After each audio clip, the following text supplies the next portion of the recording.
What do we do with our pain now? We're going to go around the room. We'll start with you. Go ahead. We'll give you about 10 minutes. No, I'm kidding. All right. Well, let me give you an example. Let's say we see, this gentleman here, the good-looking one.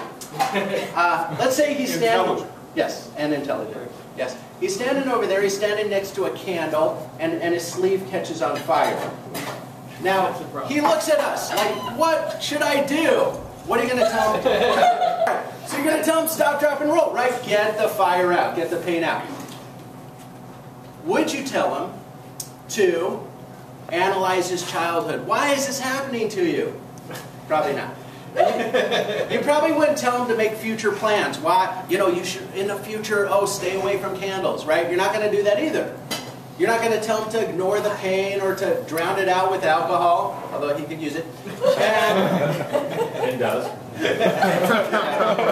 You're not going to tell him to escape into food, and you're not going to tell him to take that gasoline can and dump it all over him, right? You're not going to add fuel to the fire. All those are ridiculous, but that's exactly what we do with our emotional pain. Yes? We have this pain, and then we try and ignore it, or we analyze our childhood. Why me? Or we make future plans. I'm never going to be this vulnerable again. Or we add fuel to the fire. And what I mean by that is, let's say we're racing to get to the bank. We miss it by 3 minutes. Now we've got this pain level of 5, and we're like, I can't believe I missed it. But we don't just stop at 5. We add fuel to the fire. We say, I am so stupid. I do this all the time. And now we go to a 6. And it was the traffic. I hate this traffic. LA, why am I living here? I could be in Montana with no traffic. So now we're at a level 8. And we've extended the duration of the pain. Instead of doing that, what I say is you stop, feel, and heal. So when you have emotional pain, there's only 2 things that are going on. One is your mind's going blah, blah, blah, blah, blah. And the other thing is there's a vibration in your body that's uncomfortable or painful. Does that make sense? Does that make sense? You're in the front row. You know it. Okay, good. All right, great.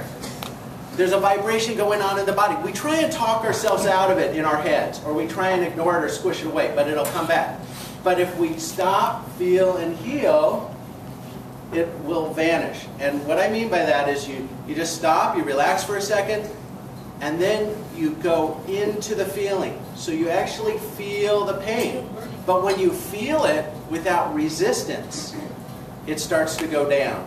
Because you're not fighting it. I don't want to feel this feeling. But if we're just like, I feel a vibration here, a tightness here, whatever it is, you give your attention into it, it will disappear. This was my first lesson with Alan, and I already had a great experience. I learned an actual tool that I can use anytime I feel some kind of pain or anger or something that comes up that's negative and it affects my life. At one point during our conversation, I started feeling this pain in my neck because of the emotions I was going through and because of the pain that I felt emotionally. And I used the stop, feel, and heal technique, and the pain went away within a few minutes and I felt a whole lot better. So it was great.